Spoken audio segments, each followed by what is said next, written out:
Jeremy, I can go with this. Go ahead. I've never worn a mic in my life. I feel like I'm on TV. We have Nick Sheftic. Yes. That's me. Retirement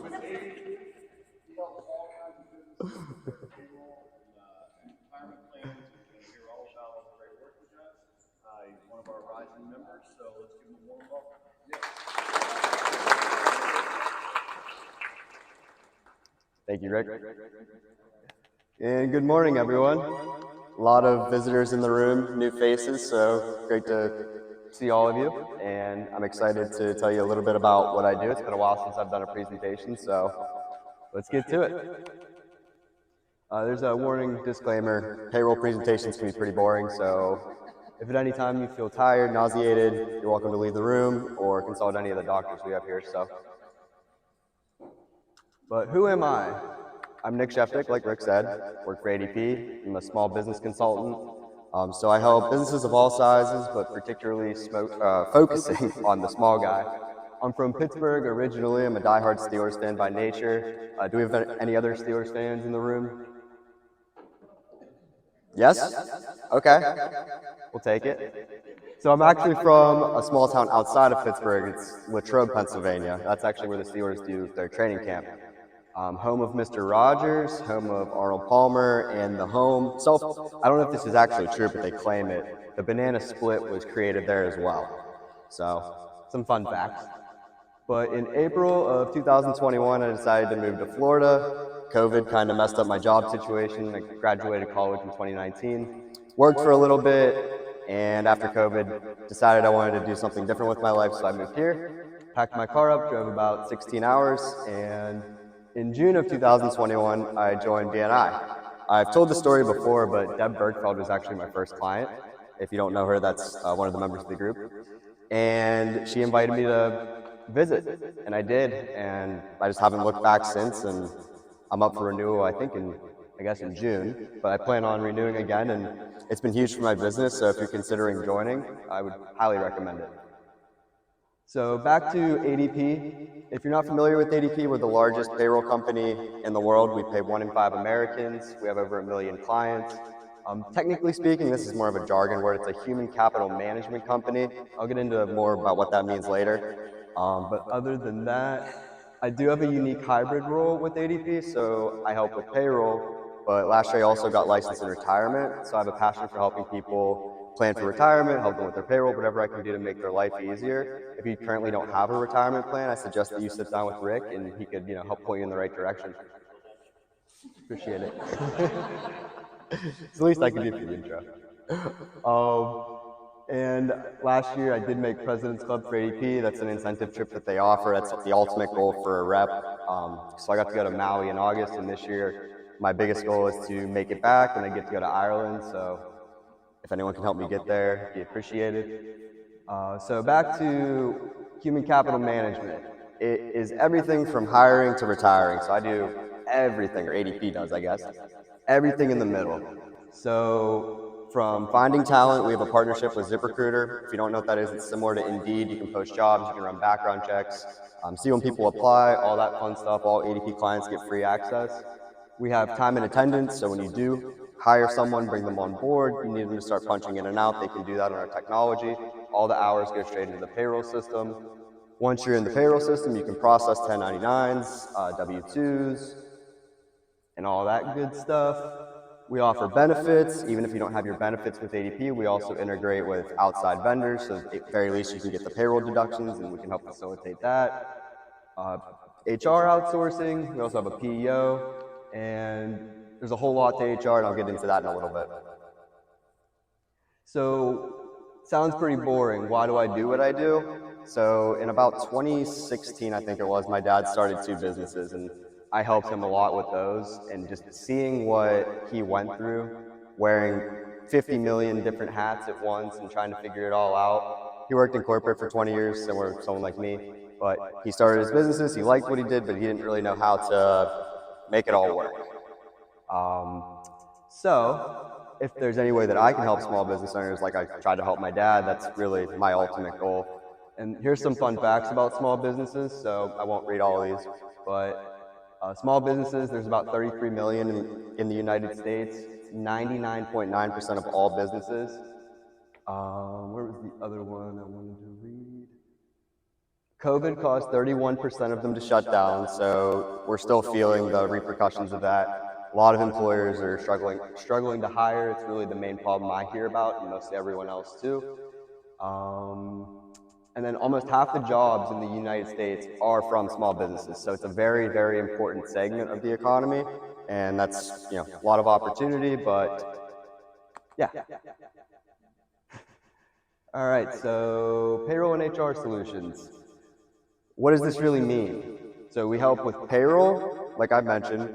We also help with payroll taxes, so all the quarterly reports that are due, ADP will file those on your behalf to make your life a little easier. That keeps you in compliance. We also provide compliance posters that you're required to have by law, remind you of anything specific that you need for your industry. And we also help people manage their people, and that's where the HR really kicks in. So Mara, you go to the next one. This is really the payroll, taxes, and compliance. I'm not sure if everyone can really read this, but these are some of the main components of our payroll packages. So your basic payroll, customer service, direct deposit. Some of the interesting ones that set us apart are our partnership with ZipRecruiter. We're the only payroll company that I know of that offers a free recruiting platform. We also do SUI management. If you're familiar with Florida reemployment tax, when your rate updates for the year, we'll actually update it in our system without you having to do anything. You can go ahead, Mara. And here's some of the HR stuff. Some of the big hitters are we do employee handbooks. What else do we do? HR alerts, Doc Vault, so if you need a place to store your records, and a whole bunch of other different stuff. HR 411, so if you have an HR related problem, there's always someone there to help you.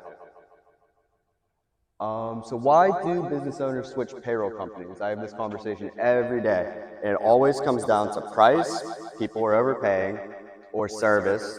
No one's answering the phone whenever they have a problem. I hear it every single day, and it's very common. Some companies will switch because maybe ADP offers more resources than what they used to use. Maybe they outgrew QuickBooks and they need something more higher level. And I've also seen just ease of use of the website. Some websites are absolutely horrible, but I'd like to think that ADP's is pretty user-friendly, and I get that kind of feedback all the time. So common misconceptions. People always say, my business is too small for ADP. I have a lot of clients that are just one-person S-corps, real estate agents, law firms, even professional athletes I work with. A lot of people think switching a payroll company is hard. Truthfully, it is, but I have a team on my end that does all the work. So we can tell you what reports we would need, or we can even go into the system ourselves and pull them all for you to make it easier. And a lot of people think it's cheaper to do payroll in-house. Even if it is cheaper, it's very time consuming. And it's not always cheaper too. You might hire someone specifically to do that stuff. But it's very, very hard to calculate taxes correctly. And then there's a stat about how 40% of small businesses end up screwing things up. So how do I generate my business? So very briefly, 100% of my business is referral based. So about 80% of that comes from CPAs, bookkeepers, tax professionals.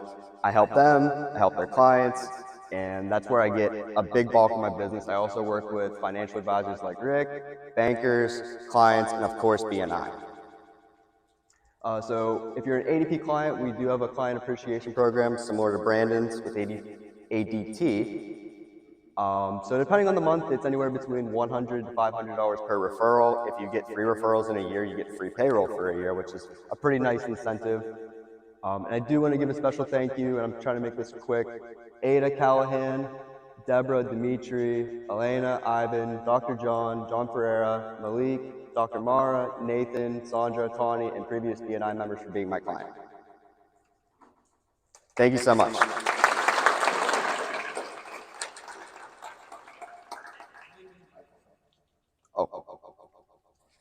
Forgot I was wearing it. Thank you. In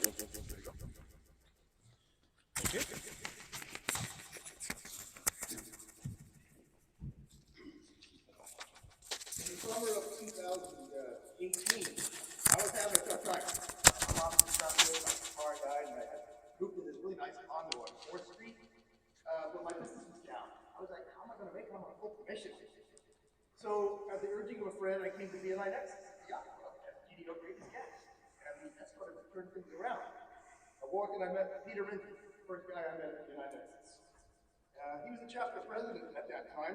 He made me feel so welcome and explained the potential of what a membership could do for me.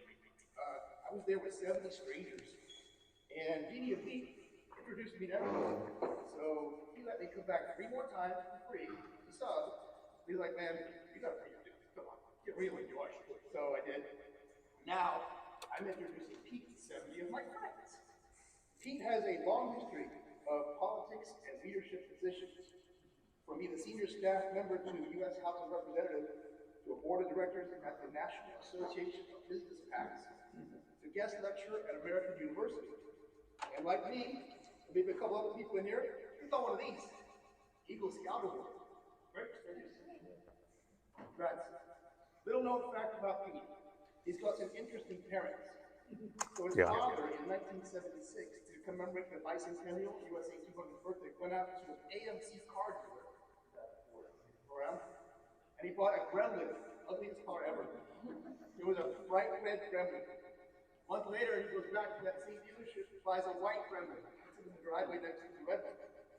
He went back the next month and bought a blue one. This is a true story. And his mom went on 2 dates with Strong 30. Peter Rintye, everybody.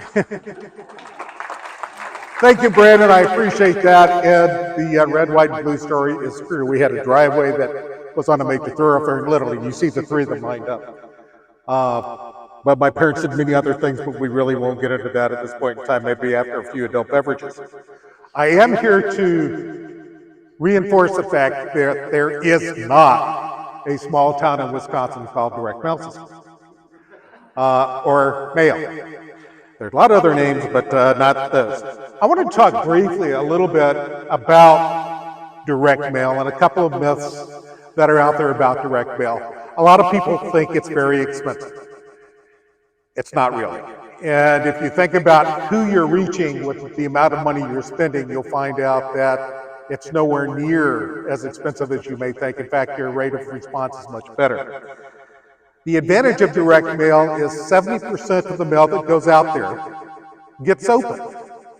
So, 30% automatically gets put in that trash can. The other 70% may sit on the kitchen counter for a little while, may get tacked up to the refrigerator with a magnet. Who knows what's going to happen with it? But it stays around for a little bit. The other great statistic about direct mail is that your response rate on an appeal or an offer is approximately 3.5%.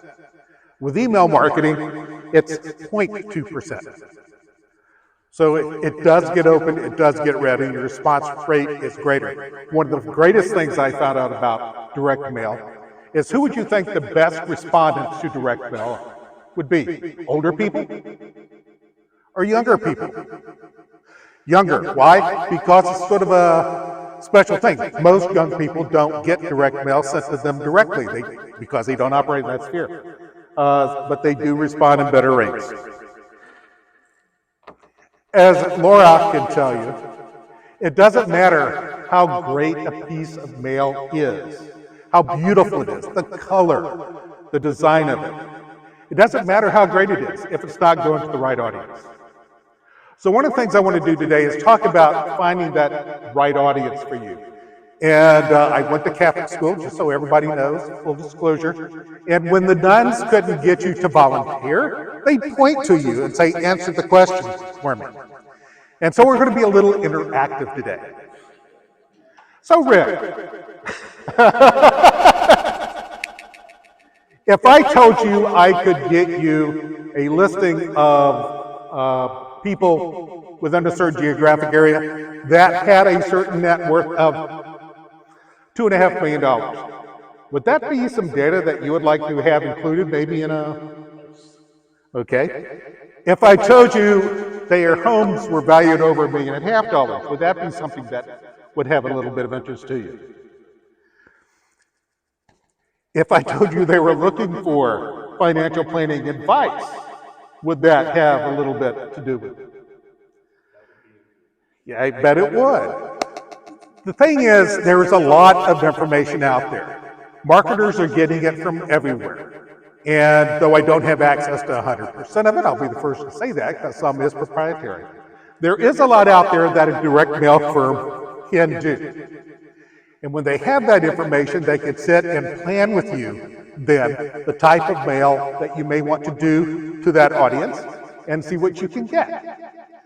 The type of mail I do, for instance, to an animal rescue group is very different than what I do to an alumni association. There's a different heartstring to pull at, so to speak. Graphics are very good with animal rescue mail. The more graphic generally, the better the response rate. That may not necessarily be true with the Alumni Association of the University of Tampa or of USC or wherever else. Let's say, for example, the Diocese of St. Petersburg wanted to do a capital campaign. Population had grown so much in an area that they needed to build a new church. Where would you go to find information, or what type of information would be helpful to you if you're the Bishop of St. Petersburg, and be more successful in that capital campaign?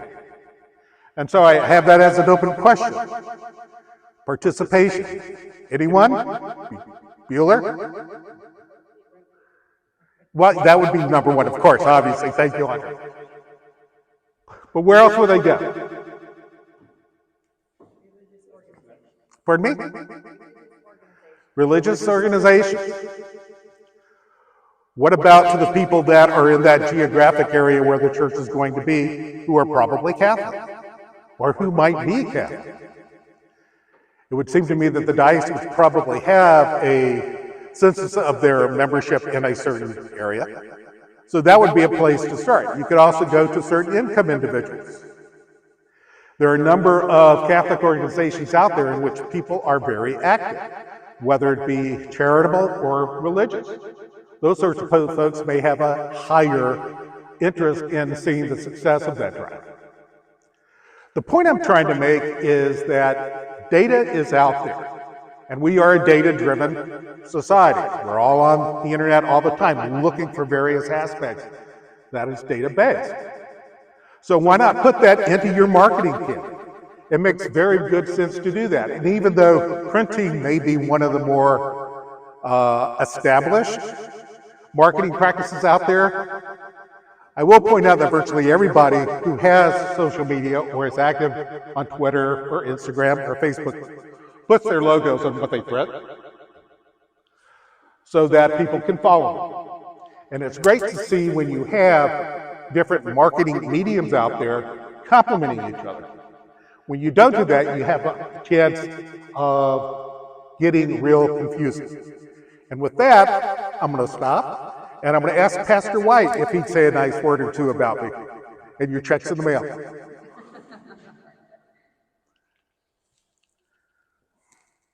business, we do have a business because it's dependent upon who we give.